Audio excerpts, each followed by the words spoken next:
शरणं गतः। श्रीरामचंद्राभ्यां नमः। श्रीमद्वाल्मीकि रामायण प्रथम खंड बालकांड चतुर्विंशः सर्गः। ओम नमः शिवाय ओम नमः शिवाय ओम नमः शिवाय। ओम नमो भगवते वासुदेवाय। ओम देवकी सुत गोविंद वासुदेव जगतपति देह में तनियम कृष्ण त्वाम अहम शरणं गतः। श्री राम और लक्ष्मण का गंगा पार होते समय विश्वामित्र जी से जल में उठती हुई तुमुल ध्वनि के विषय में प्रश्न करना, विश्वामित्र जी का इन्हें इसका कारण बतलाना तथा मलद, करूस एवं ताटका वन का परिचय देते हुए इन्हें ताटका वध के लिए आज्ञा प्रदान करना। ओम नमः शिवाय ओम नमः शिवाय ओम नमः शिवाय। ओम नमो भगवते वासुदेवाय। ओम देवकी सुत गोविंद वासुदेव जगतपति देह में तनियम कृष्ण त्वाम अहम शरणं गतः। ततः प्रभाते विमले कृतांकितमरिन्दमो विश्वामित्रं पुरस्कृत्य नाद्यास्तीरमुपागतो। ते च सर्वे महात्मानो मुनयः संसितव्रताः उपास्थाप्य शुभां नावं विश्वामित्रमथाब्रुवन्।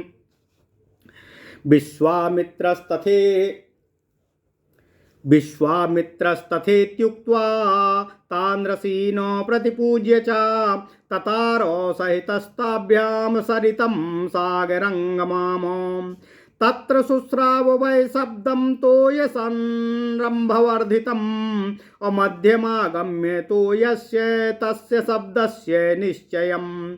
ज्ञातु कामो महातेजा सह रामाकनीयसा अथ रामासरिन् मध्ये पप्रच्छ मुनिपुङ्गवम्।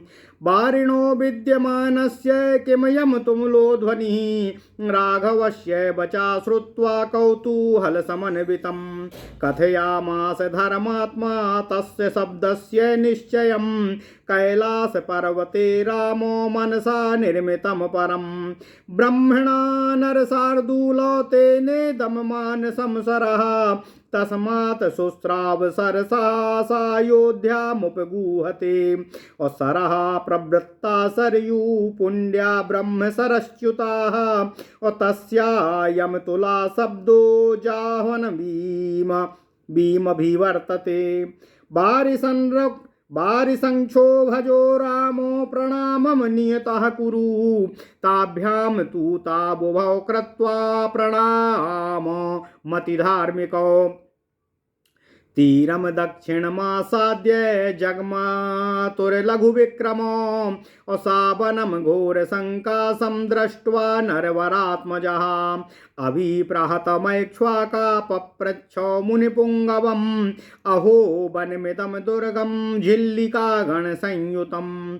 भैरवै स्वापदे कीर्णं शकुन्तैर्दारुणारवै नानाप्रकारै शकुनैर्वास्याभिरवैर्वस्वनैः सिंहव्याघ्रावरासश्च अवारणैश्चापि शोभितम्। धवा स्वाकर्णककुभैर्बिल्वतीन्दुक पाटलैः संकीर्णो बदरीभिश्च किं विन्दं दारुणं वनं। तमुवाच महातेजा विश्वामित्रो महामुनिः। श्रूयतां वत्स काकुत्स्थ्य यस्य तद्दारुणं वनम्। एतौ जनपदौ स्फीतौ पूर्वमस्तां नरोत्तमम्। मदलाश्च करुषाश्च देवनिर्माणनिर्मितौ। पुरा व्रत्रबधे रामो मलेनो समभिप्लुतं। क्षुधा चैव सहस्राक्षं ब्रह्महत्या समाविशत। तमिन्द्रं मलिनं देवा ऋषयश्च तपोधना। कलशे स्नापयामासुर्मलं वाच्य प्रमोचयन्। इह भूम्यां मलं दत्त्वा देवाः कारुषमेव चां। शरीरजं महेन्द्रस्य ततो हर्षं प्रपेदिरे। निर्मलो निष्करुषश्च शुद्धः इन्द्रो यथा भवतो। ततो देशस्य सुप्रीतो वरं प्रादादनुत्तमम्। इमो जनपदो स्फीतो ख्यातुं लोके गमिष्यतः। मलदाश्च करुषाश्च ममाङ्गमलधारिणो मलदाश्च करुषाश्च ममांग मलधारिणो असाधु साध्विति तम देवाः पाकशासनमब्रुवन् देशस्य पूजां तां दृष्ट्वा कृतां सक्रेण धीमिता एतौ जनपदौ स्फीतौ दीर्घकालं मरिन्दमम् मदलाश्च करुषाश्च मुदिता धनधान्यताः अकास्यचित्वथ कालस्य यक्षिणी कामरूपिणी बलं नागसहस्रस्य धारयन्ति तदा ह्यभूत अताटकानां भद्रं ते भार्या सुन्दस्य धीमिता मारीचो राक्षसा पुत्रो यस्या शक्रपराक्रमा अभृत्यमाहुर्महाशीर्षो विपुलास्यत मनुर् भृत्यबाहुर्महाशीर्षो विपुलास्य तनूर्महानो राक्षसो भैरवाकारो नित्यं त्रासयते प्रजा इमो जनपदो नित्यं विनाशयति राघवा मदलाश्च करुषाश्च ताटका दुष्टचारिणी सेयं पन्थानमावृत्य अवसत्यत्यर्थयोजने अतएव चागन्तव्यं ताटकाया वनं यतः स्वाबाहुबलमाश्रित्य जहीमां दुष्टचारिणीं मन्नियोगमिदं देशं कुरु निष्कण्टकं पुनः नाहि कश्चिदमिदं देशं शक्तो ह्यागन्तुमीदृशं यक्षिण्या घोरया रामो उत्सादितोमसह्यया एतत्ते सर्वमाख्यातं यथैतद् दारुणं वनं यक्ष्याचोत्साहितं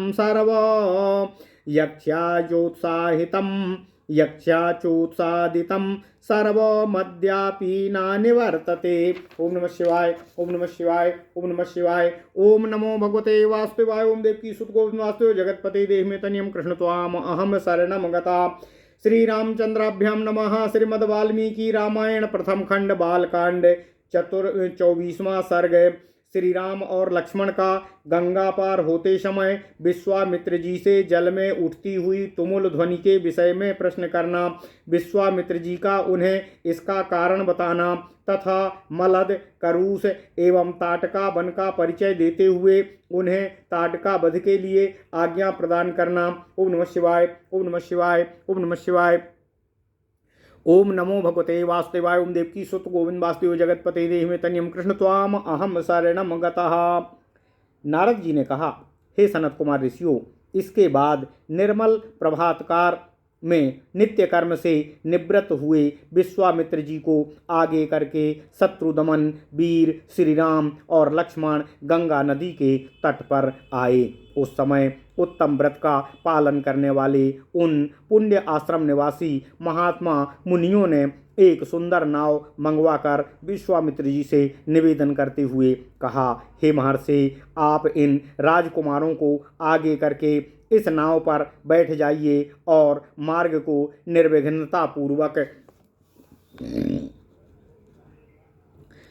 तय करिए, जिससे आपको आगे विलंब न हो। विश्वामित्र जी ने कहा, बहुत अच्छा, बहुत अच्छा। यह कहकर महर्षियों की सराहना की और उनके आतिथ्य की सराहना करते हुए वे भगवान श्री राम तथा लक्ष्मण के साथ समुद्रगामिनी गंगा नदी को पार करने लगे।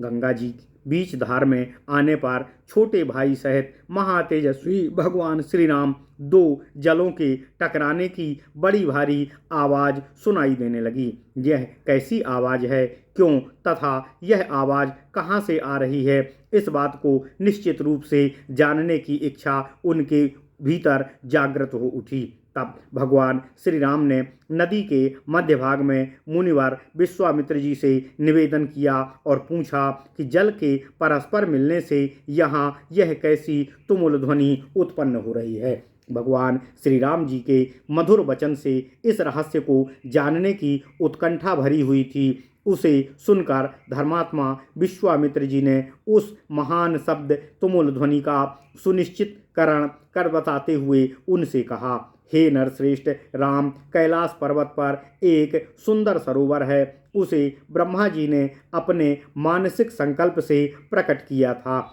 उनके द्वारा प्रकट होने से ही यह उत्तम सरोवर मानस कहलाता है। उस सरोवर से एक नदी निकलती है जो अयोध्यापुरी से सटकर बहती है तथा ब्रह्मसर से निकलने के कारण वह पवित्र नदी सरयू के नाम से विख्यात है। उसी का जल गंगा जी में मिल रहा है। दो नदियों के जलों से संघर्ष से ही यह तुमुल ध्वनि की आवाज़ सुनाई दे रही है, जिसकी कहीं तुलना नहीं होती है। हे राम, तुम अपने मन को संयम में रखकर इस गंगा के जल को प्रणाम करो। यह सुनकर उन दोनों अत्यंत धर्मात्मा भाइयों ने उन दोनों नदियों को प्रणाम किया और गंगा के दक्षिण किनारे पर उतरकर वे दोनों बंधु जल्दी जल्दी ही आगे पैर बढ़ाते हुए आगे चलने लगे।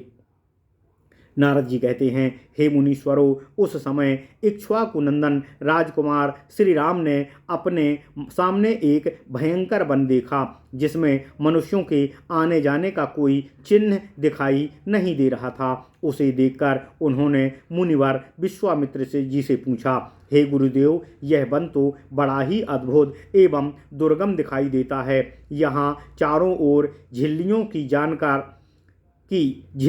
की झनकार सुनाई देती है। भयानक हिंसक जंतु इसमें भरे हुए हैं। भयंकर बोली बोलने वाले पक्षी सब ओर यहाँ फैले हुए हैं। नाना प्रकार के विहंगम भीषण स्वर में चहचहा रहे हैं। सिंह, व्याघ्र, सुअर और हाथी भी इस जंगल की शोभा बढ़ा रहे हैं। धाव अर्थात धौरा, अश्वकर्ण, एक प्रकार के साल वृक्ष, ककुभ, अर्जुन, बेल, तिंदुक, तेंदु, पाटल, पाड़र तथा बेर के वृक्षों से भरा हुआ यह भयंकर वन क्या है, इसका नाम क्या है?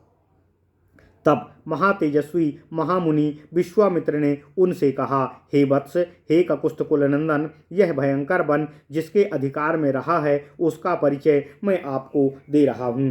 हे नरश्रेष्ठ, पूर्व काल में यहाँ दो समृद्धिशाली जनपद थे, मलद और करूस। ये दोनों देश देवताओं के प्रयत्न से निर्मित हुए थे।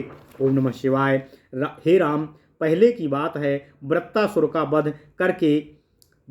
का वध करने के पश्चात देवराज इंद्र मल से लिप्त हो गए। क्षुधा ने भी उन्हें धर दबाया और उनके भीतर ब्रह्म हत्या प्रविष्ट हो गई। तब देवताओं तथा तपोधन ऋषियों ने मलिन इंद्र को यहाँ गंगा जल से भरे हुए कलशों द्वारा नहलाया। उनके मल अर्थात करूस और क्षुधा को छोड़ा दिया। इस भूभाग में देवराज इंद्र के शरीर से उत्पन्न हुए मल और करूस को देखकर देवता लोग बड़े प्रसन्न हुए। इंद्र पूर्ववत निर्मल हो गए तथा निष्करूप अर्थात क्षुधाहीन एवं शुद्ध हो गए। तब उन्होंने प्रसन्न होकर इस देश को यह उत्तम वर प्रदान किया कि ये दो जनपद लोक में मलद और करूस नाम से विख्यात होंगे। मेरे अंग जनित मल को धारण करने वाले ये दोनों देश बड़े ही समृद्धिशाली होंगे।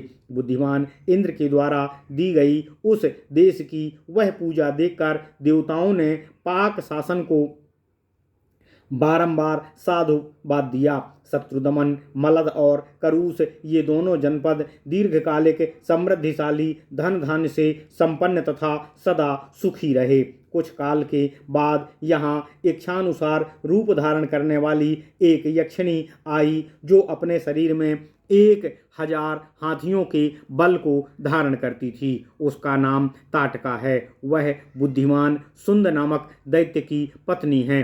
तुम्हारा कल्याण हो। मारीच नामक राक्षस, जो इंद्र के समान पराक्रमी हैं, उस ताटका का ही पुत्र है। उसकी भुजाएं गोल, मस्तक बहुत बड़ा, मुंह फैला हुआ और उसका शरीर बहुत ही विशाल है। विश्वामित्र जी कहते हैं, हे राम, वह भयानक आकार वाला राक्षस यहाँ की प्रजा को सदा ही बहुत त्रास पहुँचाता है। हे रघुनंदन, वह दुराचारिणी ताटका भी सदा मलद और करूस इन दोनों जनपदों का विनाश करती रहती है। वह यक्षिणी 1.5 योजन तक के मार्ग को घेर कर इस वन में रहती है। अतः हम लोगों को जिस ओर ताटका वन है उधर ही चलना चाहिए। तुम अपने बाहुबल का सहारा लेकर इस दुराचारिणी को अवश्य ही मार डालोगे। मेरी आज्ञा से इस देश को पुनः निष्कंटक बना दो। यह देश ऐसा रमणीय है तो भी इस समय कोई यहाँ आ नहीं सकता है। राम, उस असह्य एवं भयानक यक्षिणी ने इस देश को उजाड़ कर दिया है। यह वन ऐसा भयंकर क्यों है, यह सारा रहस्य मैंने तुमसे बता दिया है। उस यक्षिणी ने ही इस सारे देश को उजाड़ दिया है और वह आज भी अपने उस क्रूर कर्म में लगातार प्रवृत्त बनी हुई है। अतः उसका वध करना ही आवश्यक है। ओम नमः शिवाय। इत्यर्थे श्रीमद् रामायणे वाल्मीकि आदि काव्ये बालकांडे चतुर्विंशा सर्गा। इस प्रकार श्री वाल्मीकि निर्मित अर्थ रामायण आदि काव्य के बालकांड में 24वां सर्ग पूर्ण हुआ। ओम नमः शिवाय। ओम नमः शिवाय। ओम नमः